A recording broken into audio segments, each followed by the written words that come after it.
Hello, എല്ലാവർക്കും ധനിക വ്ളോഗിൻ്റെ പുതിയൊരു വീഡിയോയിലേക്ക് സ്വാഗതം. നമ്മളിന്ന് വന്നിരിക്കുന്നത് കോട്ടയം ജില്ലയിലെ നീണ്ടൂർ എന്ന സ്ഥലത്തുള്ള നീണ്ടൂർ പാർക്കിലാണ്. JS ഫാം എന്നൊക്കെ പേരുണ്ടെങ്കിലും നീണ്ടൂർ ഫാം അല്ലെങ്കിൽ ചെമ്മാച്ചേൽ ഫാം അങ്ങനെയൊക്കെയാണ് അത് അറിയപ്പെടുന്നത്. കൂടുതലായും പണ്ടുള്ള കാർഷിക വൃത്തികളെയും അതുപോലെ തന്നെ അന്നത്തെ കാർഷിക സമ്പ്രദായത്തെയൊക്കെ പ്രോത്സാഹിപ്പിക്കുന്ന ഒരു രീതിയിലാണ് ഈ ഫാം ചെയ്തിരിക്കുന്നത്. അതുകൊണ്ട് തന്നെ ഇതൊരു അഗ്രികൾച്ചറൽ ഫാമായിട്ട് തന്നെയാണ് പറയപ്പെടുന്നത്. ഇത് തന്നെയായാലും കുട്ടികളെ ആകർഷിക്കുന്ന തരത്തിലുള്ള ഒരുപാട് റൈഡുകളും പ്രതിമകളും ഒക്കെ ഇവിടെ രൂപകൽപ്പന ചെയ്തിട്ടുണ്ട്. ഒരാൾക്ക് 50 രൂപയാണ് ഇവിടെ ടിക്കറ്റ് ചാർജ് വരുന്നത്.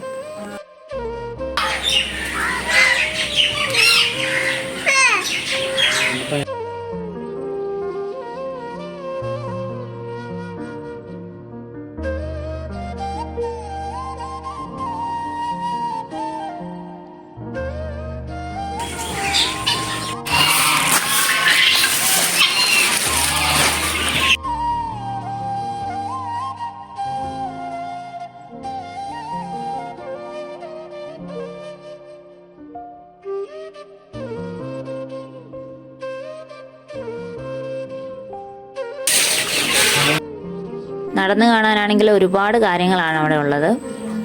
നല്ല പച്ചപ്പും അതുപോലെ തന്നെ നമുക്കൊരു ഗ്രാമത്തിൻ്റെ ഫീല് തരുന്ന ഒരു അന്തരീക്ഷമൊക്കെയാണ് അവിടെ ഉള്ളത്. നല്ല തണുപ്പാണ്. അതുപോലെ തന്നെ നമുക്ക് വെയിലോ അങ്ങനത്തെ കാലാവസ്ഥ നമുക്ക് വരുന്നില്ല. കാരണം ഒരു 3 മണിക്ക് ശേഷമാണെങ്കിൽ കൂടുതലായിട്ട് നല്ല തണലായിരിക്കും. അപ്പോൾ ഉണ്ണിമോക്ക് അതിലേക്കൊന്ന് നടക്കണമെന്ന് പറഞ്ഞ് പുള്ളിക്കാരി ആദ്യം ചാടി ഇങ്ങി ഇറങ്ങി. അപ്പോഴേക്കും പതുക്കെ സൂര്യനൊക്കെ അസ്തമിച്ച് തുടങ്ങിയിരുന്നു. അതുപോലെ തന്നെ അവിടെ നല്ലൊരു കുളമുണ്ട്. അതിൽ ഇഷ്ടം പോലെ താമരയൊക്കെ ഉണ്ട്. ഇപ്പോൾ സീസൺ അല്ലാത്തതുകൊണ്ടാണെന്ന് തോന്നുന്നു താമരകൾ വളരെ കുറവായിരുന്നു. എങ്കിൽ കൂടിയും അവിടെ ഇവിടെ നമുക്ക് കുറേ കാണാൻ പറ്റുന്നുണ്ടായിരുന്നു. പിന്നെ അവിടെ സെപ്പറേറ്റ് ചെയ്തേക്കുന്ന ഒരു കൂടിനകത്ത് ഇട്ടിരിക്കുന്ന 3 എമ്മും ഉണ്ടായിരുന്നു. പിന്നെ അവിടെ എടുത്തു പറയേണ്ട ഒന്നാണ്, ചെറിയൊരു തടാകം പോലെ സെറ്റ് ചെയ്തിട്ട് അവിടെയുള്ള ബോട്ടിങ്. അതൊരു അരമണിക്കൂർ നേരത്തേക്ക് 100 രൂപയാണ് അവർ ചാർജ് ചെയ്യുന്നത്. ഇതുപോലത്തെ പെഡൽ ബോട്ടാണ്. അപ്പോൾ ഞങ്ങൾക്ക് കയറണം എന്നുണ്ടായിരുന്നു, പക്ഷേ കുഞ്ഞാവയായിട്ട് കയറുന്നത് കൊണ്ട് നമ്മൾ അതിന് വേണ്ടെന്ന് വെച്ചതാണ്. നല്ല ആഗ്രഹം ഉണ്ടായിരുന്നെങ്കിലും വെള്ളത്തെ കുറച്ച് പേടിയുള്ളത് കൊണ്ട് മാത്രം നമ്മൾ കരയിൽ നിന്ന് ഓരോരുത്തരങ്ങനെ ബോട്ടിലൂടെ അങ്ങനെ ഉല്ലസിച്ച് പോകുന്നത് നമ്മളങ്ങ് കണ്ടു നിന്ന്. അപ്പോഴേക്കും അസ്തമിച്ചുകൊണ്ടിരിക്കുന്ന സൂര്യൻ്റെ സൺലൈറ്റ് നമ്മുടെ മേത്തേക്ക് നല്ല രീതിയിൽ വന്ന് വീഴാൻ തുടങ്ങിയിട്ടുണ്ടായിരുന്നു. കുഞ്ഞാവ അതിനിടക്ക് ബോട്ടിൽ കയറാൻ വേണ്ടി ഭയങ്കര ബഹളമായിരുന്നു അവിടെ കിടന്നത്. പിന്നെ ഒരു വിധത്തിൽ നമ്മൾ സെറ്റ് ചെയ്ത ആളെയും കൊണ്ട് ഇങ്ങ് പോന്നു. ആ ഒരു ഏരിയ ഭയങ്കര പ്ലസൻ്റ് ആയിട്ടുള്ളൊരു സ്ഥലമാണ്. കാരണം എന്ന് വെച്ച് കഴിഞ്ഞാൽ ചുറ്റിനും മീൻകുളമാണ്. അപ്പോൾ അപ്പുറേ സൈഡിൽ ആഴമേറിയ കുളമാണ്. അത് അവിടെ എഴുതി വെച്ചിട്ടുണ്ട്, കുഞ്ഞുങ്ങളെയൊക്കെ ആയിട്ട് വരുന്നവരെപ്പോഴും ശ്രദ്ധിക്കണം എന്നുള്ള കാര്യം. ഇപ്പുറേ സൈഡിൽ ചെറിയൊരു തടാകമാണ്. അത് ഇതുപോലത്തെ ബോട്ട് ഓടിക്കുന്നതിന് വേണ്ടിയിട്ട് സെറ്റ് ചെയ്തിരിക്കുന്നതാണ്. പിന്നെ അവിടെ ചെറിയൊരു കാർഷിക മ്യൂസിയം ഉണ്ട്. ചെറിയൊരു കാർഷിക മ്യൂസിയം എന്ന് പറഞ്ഞാൽ കെട്ടിടം ചെറുതാണെങ്കിലും അതിൽ വെച്ചിരിക്കുന്ന ഉപകരണങ്ങൾ ഒരുപാട് വാല്യുള്ള വിവിധ തരത്തിലുള്ള തൈകളൊക്കെ ഉൾപ്പെടുത്തിയ ഒരു നഴ്സറി അവിടെയുണ്ട്. ഒരുപാട് പ്രമുഖ വ്യക്തികളുടെ കയ്യിൽ നിന്ന് വിവിധ വേദികളിൽ വെച്ച് അവരിവിടെ വന്നിട്ട് തന്നെ അദ്ദേഹത്തെ അനുമോദിച്ച് നൽകിയ പുരസ്കാരങ്ങളുടെ ചിത്രങ്ങളും അവിടെ ഉൾപ്പെടുത്തിയിട്ടുണ്ട്. ഇന്നത്തെ കാലത്ത് അന്യം നിന്നു പോകുന്ന കൃഷി രീതികളും അതുപോലെ തന്നെ പഴയ ഉപകരണങ്ങളും ഒക്കെ കുട്ടികളെ പരിചയപ്പെടുത്താനും ഈ കാർഷിക മ്യൂസിയം ഒരുപാട് ഹെൽപ്പ് ചെയ്യും.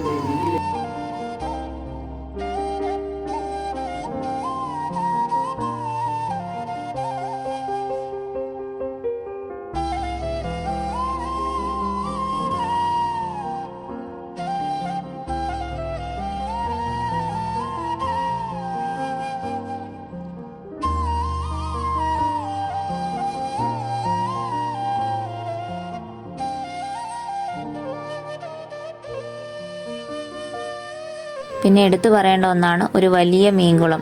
അതിൽ നിറച്ച് മീനുകൾ, വളർത്തു മീനുകളൊക്കെ ഇഷ്ടം പോലെയാണുള്ളത്. നമുക്ക് 10 രൂപ കൊടുത്തു കഴിഞ്ഞാൽ അതിന് വേണ്ട ഫീഡ് ചെയ്യാനുള്ള ഫുഡ് അവിടെ നിന്ന് കിട്ടും. അത് കൊടുത്ത് നമുക്ക് മീനുകളെയൊക്കെ കാണാവുന്നതാണ്. അതിന് ചുറ്റും നമുക്ക് ഇരിക്കാനുള്ള സ്ഥലങ്ങളൊക്കെ സജ്ജീകരിച്ചിട്ടുണ്ട്. ഒരു റോയൽ ടച്ചിലുള്ള കുതിരകളെയൊക്കെയാണ് ആ കുളത്തിന് നടുക്കായിട്ട് അവർ സെറ്റ് ചെയ്ത് അവിടെ സെറ്റ് ചെയ്തിരിക്കുന്ന ആ ബെഞ്ചിലിരിക്കാൻ തന്നെ വളരെ രസമാണ്.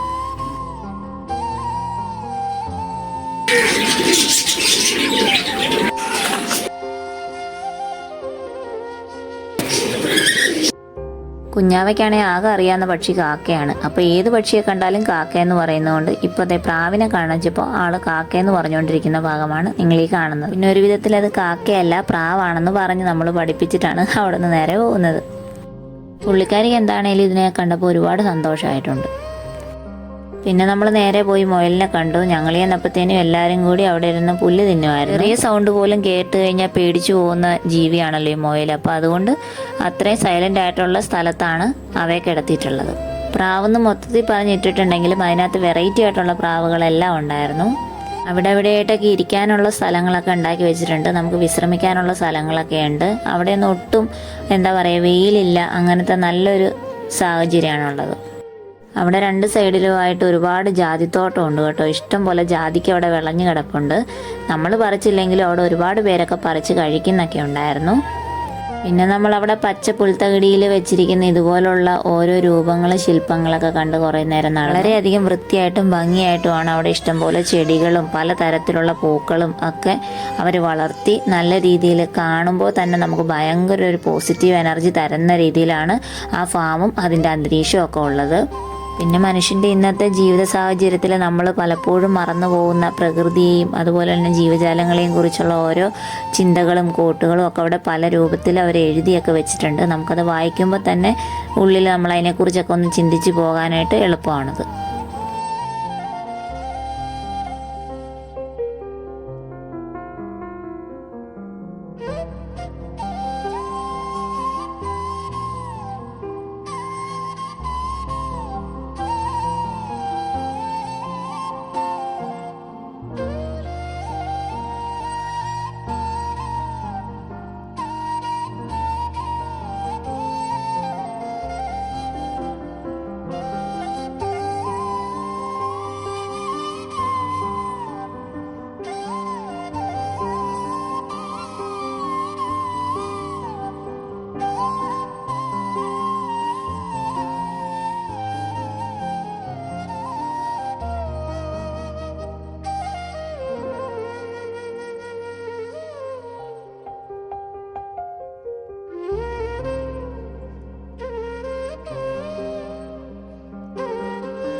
അപ്പോൾ 50 രൂപ ടിക്കറ്റ് നിരക്കിൽ വലിയ കുഴപ്പമില്ലാത്ത രീതിയിൽ നമുക്ക് കണ്ടുപോരാൻ പറ്റുന്ന ഒരു ഫാം തന്നെയാണ് ഇത്.